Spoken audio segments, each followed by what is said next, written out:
Olá, queridos amigos que nos acompanham em mais um Estudo da Fé.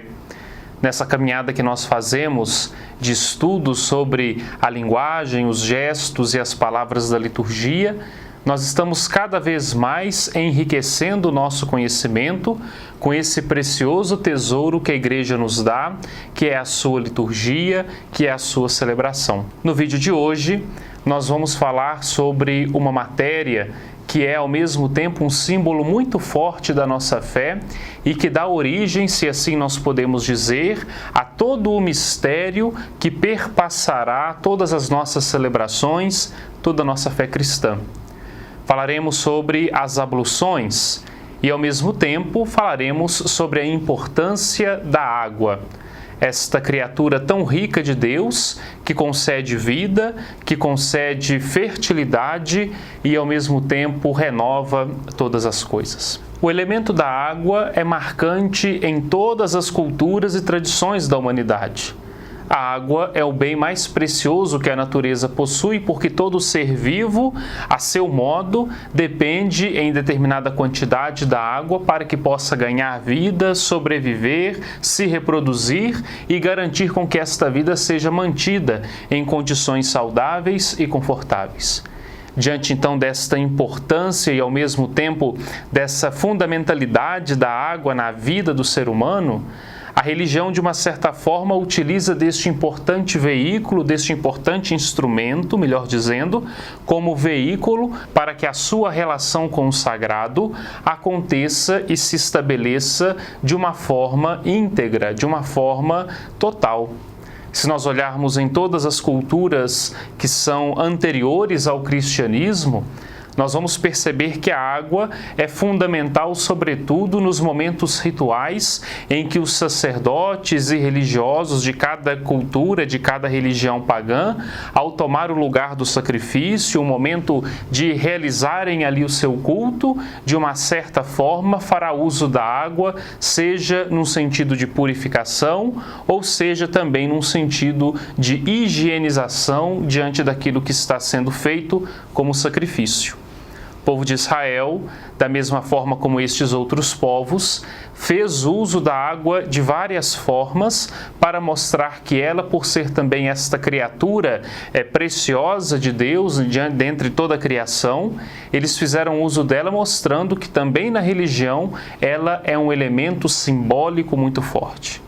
A água possui então estes dois sentidos. Primeiro é este elemento natural que traz vida, que traz saciedade, que traz conforto, que traz sobrevivência.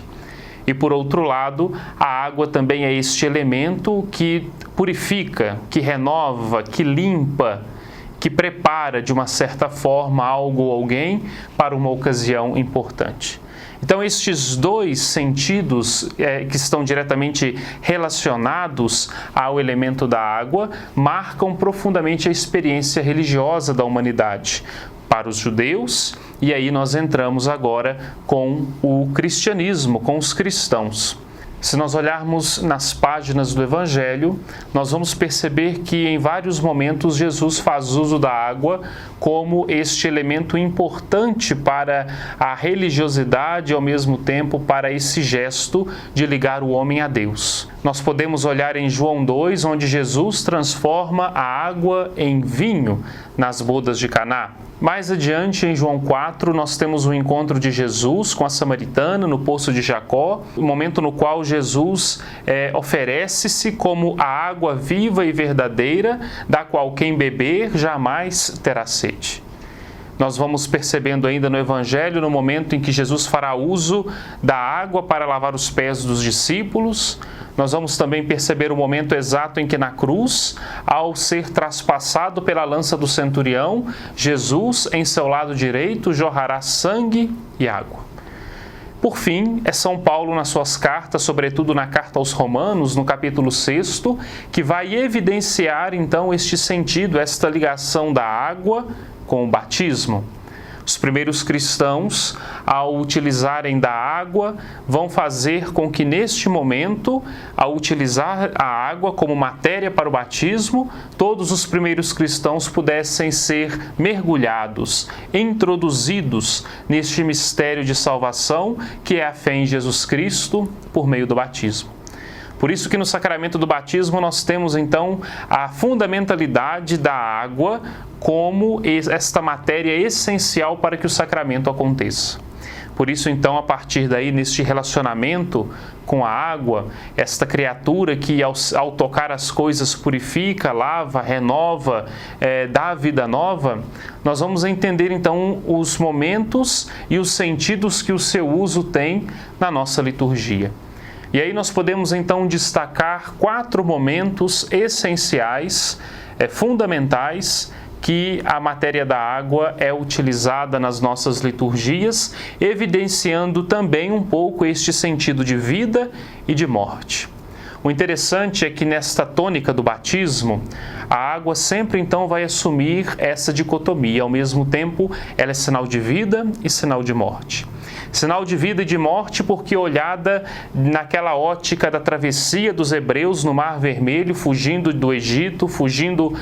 do faraó e de seus cavaleiros, para os israelitas, ela foi sinal de vida porque ao passarem pelo Mar Vermelho, caminharam então rumo à terra prometida por Deus. E para o faraó e seus cavaleiros, foi sinal de morte, porque eles foram afogados nas águas do Mar Vermelho. E assim, então, nesta tônica batismal, nós podemos entender também que um homem velho morre nas águas do batismo,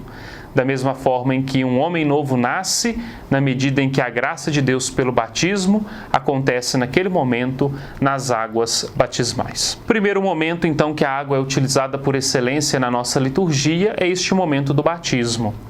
Se nós olharmos na história do cristianismo, nos primeiros séculos, o batismo que era dado pela Igreja aos adultos que manifestavam assim então a sua vontade de aderirem a Jesus Cristo e à proposta do Evangelho, era um batismo que acontecia por imersão, no sentido de que eles eram como que levados a piscinas, a tanques, a rios, e ali naquele momento eram mergulhados por 3 vezes nas águas, respondendo assim às verdades da fé, sobretudo nas pessoas da Santíssima Trindade. Com o avançar do tempo e com a possibilidade, então, de se batizar crianças, o modo de realizar o batismo foi alterado, podendo, claro, continuar com a forma da imersão. Mas, dessa forma, com as crianças,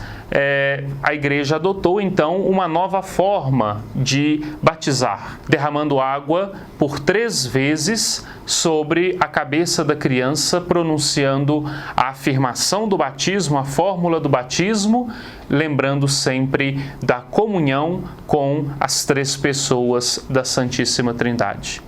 O lugar, por excelência, onde acontece o batismo em nossas igrejas é chamado de pia batismal. Não simplesmente porque ali acontece o batismo, mas porque a pia possui um sentido teológico muito mais profundo daquilo que nós imaginamos. É São Paulo que nos diz na carta aos Romanos, capítulo 6, que nós, se formos sepultados com Cristo pelas águas do batismo, também com Ele pelas águas do batismo seremos ressuscitados.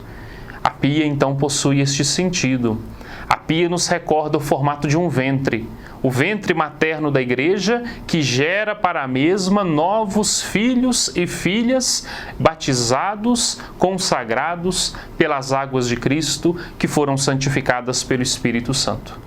Por isso, então, nós temos esta riqueza muito forte da matéria da água, sobretudo no sacramento do batismo, porque ao sermos mergulhados nessas águas batismais, nós assim nos tornamos novos homens e novas mulheres, de acordo com a graça de Deus. A segunda forma, talvez mais usual, que a água é utilizada nas nossas celebrações é em forma de lavabo. Lavabo é o objeto constituído por uma jarra, por uma bacia, por uma toalha, para que geralmente as mãos sejam lavadas nas mais diversas situações e circunstâncias do nosso dia a dia. Em todas as celebrações eucarísticas, o sacerdote, após preparar o altar, colocando o pão, o vinho sobre o altar e após pronunciar as orações próprias da apresentação dos dons, o padre vai em direção aos acólitos, aos ministros que estão ali servindo naquele momento, para que ele possa simbolicamente lavar as suas mãos, pedindo na prece que se faz naquele momento, para que aquela água, por meio daquele gesto, possa purificar o sacerdote de seus pecados para dignamente participar do mistério que a partir de então acontecerá sobre o altar. Então, esse gesto de purificação de mãos, de lavagem de mãos, é um gesto que está ligado justamente àquele sentido inicial de purificação que a água traz para todos aqueles que vão adentrar diante de um mistério sagrado. Em outros momentos nas nossas liturgias, sobretudo quando se usa os óleos, os santos óleos, no caso, por exemplo, quando o bispo utiliza do santo óleo do crisma para ordenar um padre, para ordenar um bispo, ou para crismar os jovens, ou até mesmo para dedicar os altares novos nas igrejas, nas matrizes, nas catedrais, ele, após fazer uso do óleo, faz uso do lavabo para que, além de lavar as suas mãos do óleo que foi utilizado, possa também recordar este sentido de estar sempre purificado diante do mistério que está sendo celebrado e assumido pela comunidade naquele momento. Interessante que neste contexto do momento do ofertório, como nós falávamos agora há pouco, o padre usa da água também para derramar em pouca quantidade sobre o vinho. E a água, ao ser utilizada então no cálice neste momento, ela vai recordar toda a comunidade que ali está reunida, mergulha também a sua vida no mistério da paixão, morte e ressurreição de Jesus. Por isso que aquelas poucas gotas de água que caem sobre o vinho no momento da apresentação das ofertas são o grande gesto de comunhão estabelecida entre Deus, entre Jesus Cristo no mistério de sua vida, paixão, morte e ressurreição, como também com toda a comunidade que em torno do altar está reunida, vivendo esta mesma comunhão. O terceiro gesto que a nossa liturgia abarca, falando um pouco sobre a água, fazendo uso da água, é o gesto do lava-pés, que na nossa liturgia renovada do Concílio Vaticano II tem lugar, sobretudo, na cerimônia do primeiro dia do Tríduo Pascal, na Quinta-feira Santa, ou na Quinta-feira do Lava-Pés, como às vezes muitos falam. O gesto do lava-pés nada mais é do que a repetição ou a comemoração daquele gesto que Cristo fez com os seus discípulos antes de assumir sobre si a missão da paixão. Como nos relata o evangelista João, Jesus, após pregar sobre o amor, Jesus, ao retomar a ideia de pão da vida, Jesus, ao estar reunido ali com os seus discípulos no contexto da última ceia, levanta-se de seu lugar, depõe sobre a cadeira, sobre o seu assento o manto, toma a toalha, a jarra, a bacia e passa um por um, lavando os pés dos seus discípulos. Um gesto de humildade, de serviço, que está diretamente ligado a todo este sentido que o mistério da encarnação e da paixão tem a deixar para todos nós cristãos. Por isso que o gesto do lava-pés, quando ele é repetido na liturgia da Quinta-feira Santa, é uma repetição que nos traz à tona uma das principais mensagens que aquela celebração atualiza na Igreja a cada ano, que é a mensagem do amor, da entrega e também do serviço. Por isso, então, que nas nossas celebrações, usualmente, nós não temos esse gesto, mas, sobretudo, quando ele aparece para nós no Tríduo Pascal, ele vai nos recordar justamente este sentido de que a água traz o significado da purificação e, ao mesmo tempo, da preparação para grandes coisas que acontecerão na vida. Por fim, desses 4 modos de fazer uso da água, das abluções nas nossas celebrações, nós temos a aspersão com a água benta, costume muito bonito e muito usual de nossa igreja, sobretudo por parte do nosso povo, que tem na água benta um forte sinal da graça de Deus. Nós temos os momentos de aspersão quando nós vamos aspergir objetos, lugares, casas, quando nós pronunciamos alguma bênção especial sobre alguma situação, sobre alguma pessoa, faça uso da água benta. Mas na liturgia, a aspersão com a água benta marca também este sentido originário de estar ligado à ideia do batismo. Se nós olharmos no rito da Vigília Pascal, nós vamos lá encontrar um momento em que o sacerdote, após ter abençoado a água para o batismo, também aspergirá toda a comunidade ali reunida na igreja para que esta aspersão lembre, recorde aquela ablução primeira na qual a criança foi mergulhada nas águas do batismo.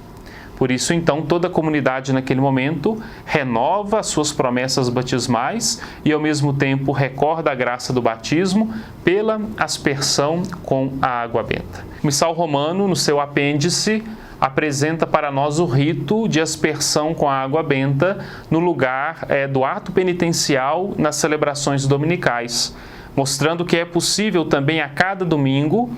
com exceção nos domingos da Quaresma, fazer esta aspersão recordando o sentido originário daquela aspersão que é a graça do batismo. Ao mesmo tempo, é uma forma também de nós recordarmos esta graça que Deus derrama sobre nós, que é a graça do batismo e que se renova na nossa vida todas as vezes que nós recordamos do sentido inicial para o qual Deus nos criou, que é o sentido de santidade, que é o sentido da sua graça. Terminamos assim este nosso vídeo, aprofundando um pouco mais sobre este sentido básico e fundamental da água na nossa fé cristã. Que você possa então ter aprofundado os seus conhecimentos e que a graça de Deus possa sempre te iluminar, sobretudo no amor à Igreja e também no amor aos seus mistérios. Que Deus abençoe a cada um de vocês.